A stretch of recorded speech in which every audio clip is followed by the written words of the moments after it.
বিষয়টি হচ্ছে একদিনের বাচ্চা অথবা জিরো সাইজের যে বাচ্চাগুলো আছে সেই বাচ্চাগুলোকে কিভাবে আপনারা ব্রুডিং করবেন, কিভাবে আপনারা প্রাথমিক অবস্থা খাবার দিতে পারেন, খাবার পরবর্তীতে তাদেরকে কখন আপনাদেরকে স্টার্টার ফিডগুলি দিতে হবে, স্টার্টার ফিডের পরবর্তীতে কখন তাদেরকে বড় সাইজের খাবার দিতে হবে, এই সম্পর্কিত বিস্তারিত তথ্য আজকের প্রতিবেদনে রয়েছে। ভিডিওটি সম্পূর্ণ দেখার অনুরোধ।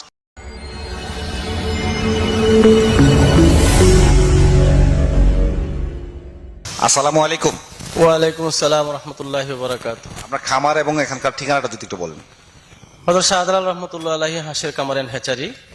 আমার নাম মাওলানা সাইফুল ইসলাম, মদন থানা, জেলা নেত্রকোনা। আপনারা এই যে হাঁসের খামার যে শুরু করেছেন, হ্যাচারি আছে, আপনারা এখান থেকে বাচ্চাও বিক্রি করে থাকেন, আপনারা কতদিন যাবত এই লাইনে আছেন? 1990 থেকে আমরা সেই কাজটা করতেছি আর কি। হাঁসের বাচ্চা ও হাঁস লালিত পালিত আমরা করি এবং সারা বাংলাদেশে আমাদের হাঁস ও হাঁসের বাচ্চা সরবরাহ হয় আর কি। এখানে কি বাচ্চা এগুলো? এটা খাকি ক্যাম্বেল। এই বাচ্চা গুনতেছেন, এখানে অনেক বাচ্চা দেখা যাচ্ছে, এই বাচ্চাগুলো কি করবেন? আজকে মৌলভীবাজারে আপনার 5000 খাকি ক্যাম্বেলের বাচ্চার অর্ডার আছে আর কি, এই জন্য এটা গুনে দিতে হবে এখন। এটা কি খামার দেওয়ার জন্য নিবে নাকি? খামার দেওয়ার জন্য, অরিজিনাল খাকি ক্যাম্বেল যেটা খামারের জন্য আর কি। তো এটা কি হাসা নিচ্ছে না হাসি নিচ্ছে? হাসি হাসি, শুধু মহিলা আর কি। তারা তো ডিম থেকে ডিমের জন্য। জি, ডিমের জন্য। তো এই যে বাচ্চাগুলো আছে এখানে, আপনার এই বাচ্চাগুলো হাসি বাচ্চাগুলো কত করে পার পিস বিক্রি করে থাকে? আমরা তো আগে বিক্রি করতাম 35 টাকা, এখন বাচ্চার রেট একটু কমছে, 25 টাকা, মহিলাটা 25 টাকা, আর যেটা আপনার পুরুষ ওইটা আমরা 20 টাকা বিক্রয় করতেছি, আর এভারেজটাও সমানই 20 টাকাই। এই যে বাচ্চাগুলো আপনারা বিক্রি করছেন, এটা কি আজকে যে দামটা আছে দামটা কি সবসময় থাকবে নাকি? না না না না, এটা খাসা মাল তো, ওই আজকে দেখতেছেন 25 টাকা হয়েছে, আগামীকালকে 30 টাকা 35 টাকা হয়ে যেতে পারে, মানে কম বেশ হয় আর কি। বাজারটা উঠানামা করে, বাজার উঠানামা করে, কারণ কাঁচা মাল না এটা, এটা বাজার উঠানামা করে। 35 টাকা বিক্রি হয়েছে, এখন 25 টাকা, কিছুদিন পরে আবার 35 টাকা চলে যেতে পারে, এরকম হইতে পারে আর কি।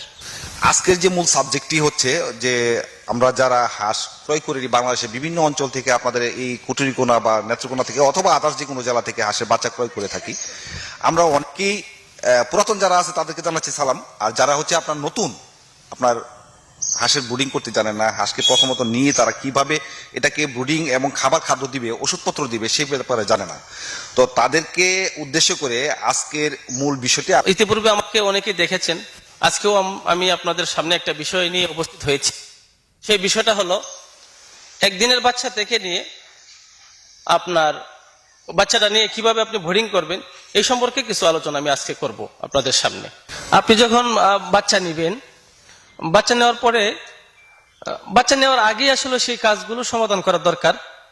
যেমন আপনি যেখানে বোর্ডিং করবেন সেখানে বোর্ড করা, বাচ্চারা যেদিকে রাখবেন সেই চতুর্পাশ পরিষ্কার পরিচ্ছন্ন করে রাখা, পারলে আপনার ওই যে ডেটল এবং ব্লিচিং পাউডার সেটা দিয়ে চতুর্দিকে একটু এই মেরে দেওয়া। প্রথম যেদিন বাচ্চাটা নিবেন, দূর দূর থেকে বাচ্চাটা যাওয়ার পরে আপনি প্রথমে স্যালাইন পরিবেশন করবেন, স্যালাইনের পানি পরিবেশন করবেন। তো হতে পারে দিনের আবহাওয়া ঠান্ডার কারণে হয়তো বাচ্চারা জ্বর হয়ে যেতে পারে, এজন্য আপনি সাথে সাথে ওই বোর্ডগুলো জ্বালাই দিবেন, লাইটগুলো জ্বালাই দিবেন, যেন স্যালাইন খাওয়ার সাথে সাথে যদি জ্বর হয়ে যায়, যাতে এরকম লাইটের এগুলা পায়া, তাপমাত্রাটা পায়া বাচ্চাটা যেন শীতলে চলে যায়। আর মাঝে মধ্যে আপনি নিজে হাতে শীতলে দিলেন, বাচ্চারা যেন জ্বর না হয়। স্যালাইন তো অবশ্যই দিতে হবে, দিবেন, খাওয়াবেন। এরপরে যে কাজটা আপনি করবেন, 20 মিনিট বা 30 মিনিট পরে আপনি যে খাবারটা দিবেন সেটা হলো আপনার যে গুঁড়া খাদ্য, যেটা আমরা মুরগের যেটা আমরা খাওয়াই, মুরগের বাচ্চাকে যেটা খাওয়াই, স্টার্টার ফিড। আমরা অনেক সময় দেখা যায় যে অনেক জায়গায় আমরা ওই খাদ্যটা পাই না, আমরা বইলা দিই যে খাদ্যটা পাওয়া যায়। তো আমাদের জন্য যে হাঁসের জন্য যে খাদ্যটা সেটা হলো নারিশ স্টার্টার। ওইটা হলে বাচ্চাটা অতি তাড়াতাড়ি দ্রুত আপনার বাচ্চাটা এই শাক গজাবে এবং সেই বাচ্চাটা দ্রুত বড় হয়ে যাবে। এই জন্য যারা পান নারিশ স্টার্টার ব্যবহার করবেন, আর যারা পান না ফ্রেশ স্টার্টার আছে, লেয়ার ফিডের স্টার্টার আছে, এগুলো ব্যবহার করতে পারেন, অসুবিধা নেই। এরপরে আপনি এভাবে খাবার পরিবেশন করবেন।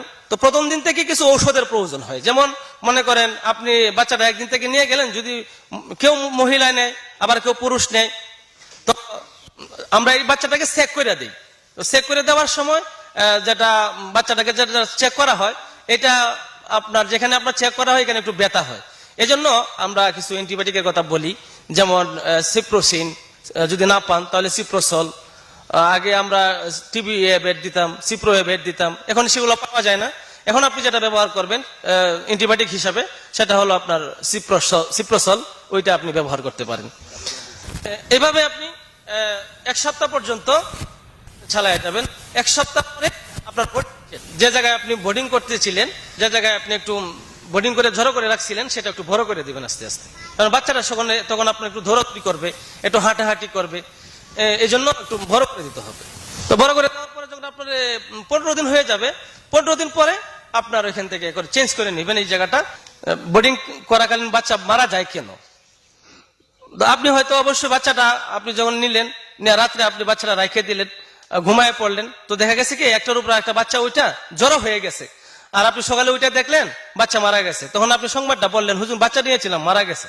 না, এরকম না, বরং আপনি যখন বোর্ডিং করবেন বাচ্চাটা পানি খাবে বা খাদ্য খাবে, খাওয়ার পরে সে একটার উপর আর এরকম জ্বর হয়ে যাবে, আপনি মাঝে মধ্যে এটাকে একটু জ্বরটা ভেঙে দিতে হবে। তো আর ভ্যাকসিনের জন্য আমরা অনেকেই জানি যে আমাদের হাঁসের বাচ্চাকে, এবং হাঁসের বাচ্চা হোক বা মুরগের বাচ্চা হোক, ভ্যাকসিন করতে হবে। ভ্যাকসিন ছাড়া আপনার বাচ্চা, হাঁসের বাচ্চা এবং মুরগের বাচ্চা যেটাই বলেন, অনেকে বলে যে হুজুর ভ্যাকসিনটা কেমনে করবো, আমরা কি খাওয়াই দিব নাকি ওষুধটা খাদ্যের সাথে দিয়ে দিব? না, এরকমটা। হাঁসের বাচ্চার ভ্যাকসিন আর মুরগের বাচ্চার ভ্যাকসিন এক নয়, দুইটার ব্যবধান রয়েছে। আর আজকে আমরা যে কথাগুলো বলতেছি, এইগুলো আমরা এই যে বোর্ডিং করাকালীন যে অবস্থাটা, সেটা আপনাদের সামনে বর্ণনা করেছি। বাকি আমরা সামনে ভ্যাকসিন নিয়ে একটা আলোচনা করব, সেই আলোচনাগুলা যদি শুনেন তাহলে আপনার ভ্যাকসিন সম্পর্কেও আরো গুড আইডিয়া তৈরি হবে ইনশাআল্লাহ। হাঁসের খামার যারা দিয়েছে বা হাঁসের খামার যারা দিবে, তাদেরকে অবশ্যই হাঁসের বাচ্চা ব্রুডিংকালীন যে সময়টুকু পার হবে, সেই সময়টুকুর যে সমস্যা, সুবিধা, ওষুধপত্র সবকিছু আমাদেরকে জানতে হবে। আর এই সম্পর্কে যদি আপনার কোনো মতামত থেকে থাকে, তাহলে কমেন্টস বক্সে কমেন্টস করে জানাতে পারেন। তাহলে আপনার এই প্রশ্নটি হয়তো অনেকেই দেখবে, অথবা আপনার প্রশ্নের উত্তরটি হয়তো অনেকেই জানতে পারবে, তা থেকে অনেকে শিক্ষা গ্রহণ করতে পারবে। পরবর্তী ভিডিও নিয়ে আবার আসছি আপনাদের সামনে। এই হ্যাচারির মালিক আপনাদেরকে এই ব্রুডিং এর পরবর্তী ধাপ যে ভ্যাকসিন, সেই ভ্যাকসিন সম্পর্কিত একটি তথ্য দিয়ে একটি ভিডিও তৈরি করা হবে। পরবর্তী সেই ভিডিওটা আসবে, সেই ভিডিও দেখার অনুরোধ জানিয়ে আজকের ভিডিওটি এখানে শেষ করছি। পরবর্তী ভিডিও দেখবো, জানবো, বুঝবো এবং অন্যকে দেখার সুযোগ করে দেব। আপনারা ভালো থাকুন, সুস্থ থাকুন, আল্লাহ হাফিজ।